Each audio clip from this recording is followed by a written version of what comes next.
اعوذ باللہ السمیع العلیم من الشیطان الرجیم بسم اللہ الرحمن الرحیم۔ بات چل رہی تھی کہ جو بھی کورٹ آف ایکویٹی میں ایکویٹیبل ریلیف لینے کے لیے آئے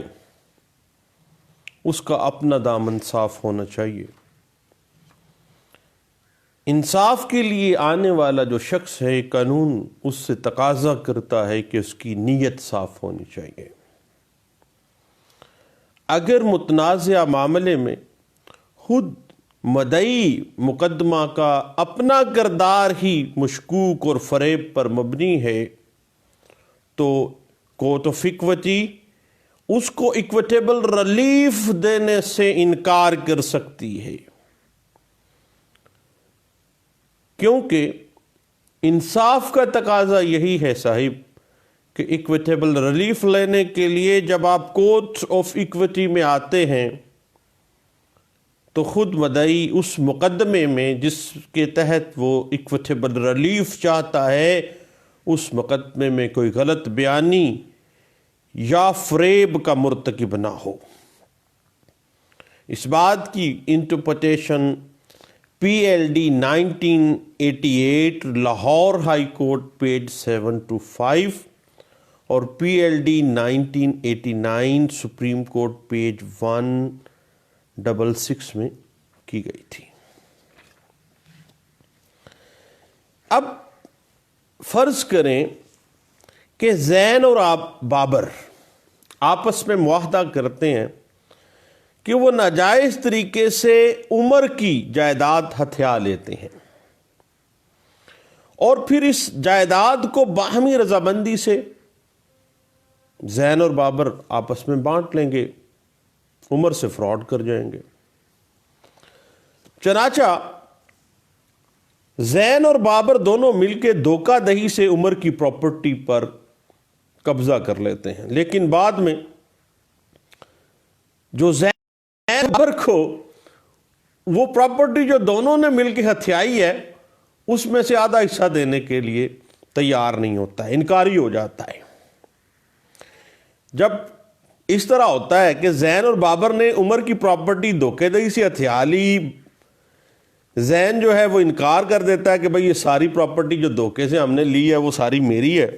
تو بابر پھر عدالت کے پاس چلا جاتا ہے ایکویٹیبل ریلیف لینے کے لیے کہ جناب بابر اور عمر، میں نے اور زین نے اور بابر نے مل کے عمر کی دھوکے سے پراپرٹی ہتھیائی ہے، اب طے یہ پایا تھا کہ دونوں مل کے آدھی آدھی بانٹ لیں گے، لیکن اب وہ انکاری ہو گیا ہے، زین پراپرٹی نہیں دے رہا ہے، دھوکے سے ہتھیائی ہوئی پراپرٹی جو ہے۔ اب بابر جب عدالت سے رجوع کرتا ہے تو عدالت بابر کو داد رسی فراہم کرنے کی بجائے اس کے دعوے کو اس بنیاد پر مسترد کر سکتی ہے کیونکہ اس معاملے میں اس کا اپنا دامن صاف نہیں ہے، کلین ہینڈز وہ عدالت میں نہیں آیا ہے، وہ خود اب پراپرٹی کو دھوکے فریب سے ہتھیا کے آیا ہے۔ بالکل اسی طرح اگر کوئی نابالغ بچہ اپنے آپ کو بالغ ظاہر کر کے اپنی جائیداد فروخت کر دیتا ہے اور پھر جب وہ بچہ بالغ ہو جاتا ہے تو وہ یہ دعویٰ کر دے کہ چونکہ اس نے یہ معاہدہ نابالغی میں کر رکھا تھا تب اسے یہ اختیار حاصل نہیں تھا، لہٰذا اب اس معاہدے کو کالعدم قرار دے دیا جائے۔ اب اس صورتحال میں عدالت ایکویٹیبل ریلیف اس بچے کو بالغ ہونے پہ نہیں دے گی اور بلکہ اس کے دعوے کو خارج کر دے گی، کیونکہ اس معاملے میں اس کا اپنا طرز عمل جو ہے وہ بدنیتی پر مبنی ہے۔ A man must come into the court of equity with clean hands۔ جو بھی عدالت کے اندر انصاف لینے آئے اس کا اپنا دامن آلودہ نہیں ہونا چاہیے۔ اب اس بات کی interpretation 1982 SCMR page 331، 1982 SCMR page 371، 2007 SCMR page 741، 1983 SCMR page 566 اور 1983 SCMR پیج 566 میں اس بات کو انٹرپریٹ کیا گیا تھا۔ اب ہم صاحب بات کو تھوڑا سا اسی بات کو لے کے آتے ہیں پاکستان کے سیول لا کے پرسپیکٹو میں۔ اب جو بھی عدالت میں ایکویٹی ٹیبل ریلیف لینے آ رہا ہے وہ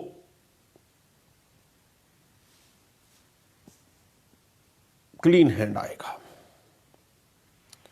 اس کی اپلیکیشن ہم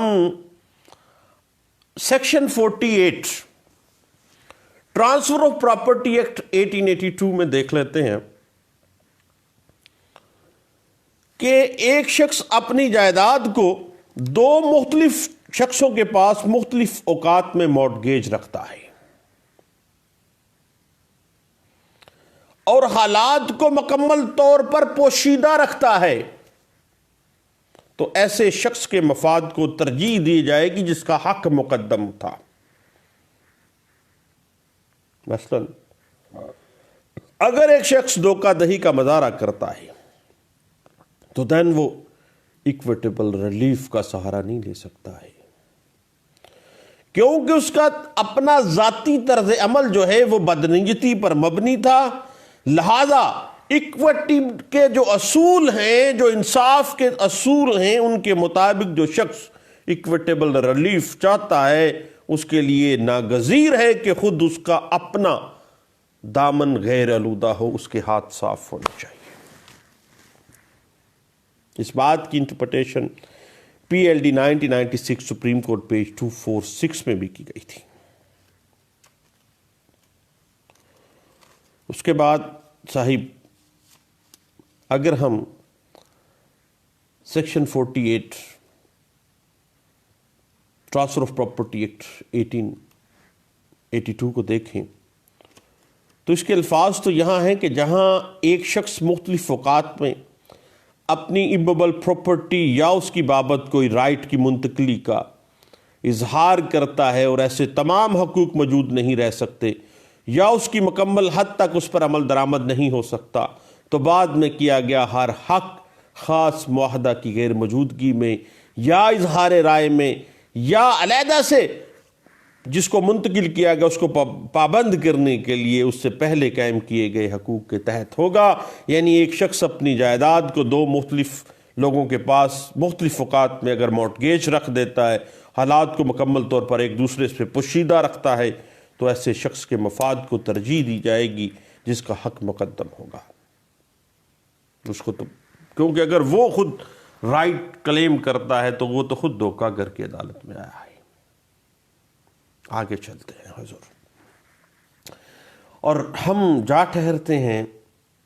ٹرانسفر آف پراپرٹی ایکٹ 1882 کی سیکشن 73 پہ۔ اب transfer of property act 1882 section 73 جو ہے وہ بھی اسی بنیاد پہ ایک مختلف شکل میں انٹرپریٹیشن دے دیتی ہے کہ جو شخص بھی اپنی ایمویبل پراپرٹی کے حوالے سے ریلیف لینے کے لیے کورٹ آف لا میں آیا ہے اس کے ہاتھ صاف ہونے چاہیے، اس کے اپنا دامن غیر آلودہ ہونا چاہیے۔ پھر بات کو تھوڑا سا اگر ہم مزید انٹرپریٹیشن میں دیکھنا چاہتے ہیں حضور، تو 1983 S C M R page 196 اور 1998 S C M R page 2268 جو ہے وہ بڑے اچھے انداز سے اس بات کی انٹرپریٹیشن کر دیتی ہے۔ اس کے بعد اگر ہم قانون شہادت آرڈر 1984 کی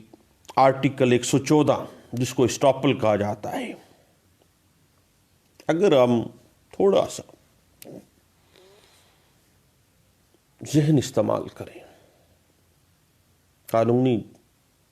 ذہن ہمارا کام کرے، تو دوست اسٹاپل کا جو اصول ہے اس کی بنیاد، ڈاکٹرائن آف اسٹاپل کی بنیاد ہی اس مقولے کے اوپر ہے، اس میکسم کے اوپر ہے کہ who comes into the court of equity he must be with clean hands۔ کیونکہ جب کسی شخص نے اپنے اظہار یا فعل یا ترک فعل سے عمدن دوسرے شخص کو کسی بات کا سچ ہونے کا یقین دلایا ہو یا یقین کرنے دیا ہو اور اس یقین پر اس کے کاربند ہونے کے باعث ہوا ہو یا اس کو عمل کرنے دیا ہو، تو اس کو یا اس کے ریپرزینٹیٹیو کو اس بات کی اب اجازت نہیں ہوگی، اسٹاپل لگ گیا ہے کہ کسی سوٹ میں، دعوے میں، کسی کاروائی میں جو اس شخص کے اور اس شخص کے ریپرزینٹیٹیو کے مابین ہو، وہ اس بات کی صداقت سے انکار کرے، اس بات سے وہ انکار نہیں کر سکتا، کیونکہ اس نے ظاہر جو کیا تھا اب اس سے مکر نہیں سکتا۔ اب اگر وہ مکر کر رہا ہے اور کورٹ آف لا میں آ کے مکر جاتا ہے، اگر یہ بات ثابت ہو جاتی ہے تو پھر اس پہ اسٹاپل اپلائی ہوگا، اور اسٹاپل، ڈاکٹرائن آف اسٹاپل کی جو بنیاد ہے، جو کہ آرٹیکل 114 قانون شہادت آرڈر 1984 ہمیں اس بات کی واضح کر دیتا ہے، تو اس کی بنیاد ہی اس چیز کے اوپر ہے کہ جو شخص بھی جو چاہتا ہے کہ وہ equitable relief court of law سے حاصل کرے تو اس کا اپنا کردار بے داغ ہونا چاہیے۔ اگر وہ خود بدنیت ہے، معاملات کو بدل رہا ہے، پہلے بات اور کی تھی اب بات اور کر رہا ہے، فراڈ اور دھوکہ دہی اس کی واضح ہو جاتی ہے، تو پھر قانون اس کو کوئی ایکویٹیبل ریلیف نہیں دے سکتا ہے۔ اس بات کی interpretation 1983 SCMR page 587، 2007 SCMR page 741، PLJ 2000 Lahore high court page 419 اور 2012 YLR پیج 557 میں ہمیں اس بات کی انٹرپریٹیشن مل جاتی ہے۔ تو دوستو، جو شخص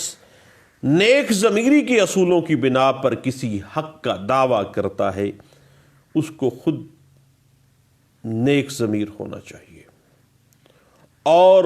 کورٹ آف ایکوٹی اس شخص کو کوئی اہمیت نہیں دیتی جو نیک نیتی کا ثبوت نہ دے، مگر خود نیک نیتی کا ثبوت نہیں دیتا لیکن دوسروں کے ساتھ وہ نیک نیتی کی توقع رکھ رہا۔ اب ایک اور چھوٹی سی بات ہے کہ اس بات سے مدعی کا جو ذاتی کردار ہے وہ مستثنا ہے۔ یہ بات نہیں ہے کہ وہ اس کا اپنا کردار کیا ہے اوورال، لیکن اس خاص مقدمے کی حد تک جو اس کا کردار ہے وہ ریلیونٹ ہے، یعنی اس مقدمے کی حد تک اس کا دامن جو ہے وہ صاف ہونا چاہیے۔ تو دوستو، یہ تھی Who comes to equity must come with clean hands. A man must come into the court of equity with clean hands. اب یہ میگزیم لا ایکوٹی پہ بیس کرتا ہے، اور پاکستان کی کورٹس اور پاکستان کا سول جسٹس سسٹم جو ہے وہ اس میگزیم کے اوپر مختلف معاملات کو بنیاد بنا کے اس کے اوپر چلتا ہے۔ خواہ یہاں پہ ہمارے کورٹ آف لا ہے، صاحب it is not the court of justice, لیکن پھر بھی انصاف ہمیشہ پریویل کرتا ہے، اور انصاف کے اصول ہی ہمیشہ پریویل کرتے ہیں۔ دعاؤں میں یاد رکھیے گا۔ تھینک یو، اللہ حافظ۔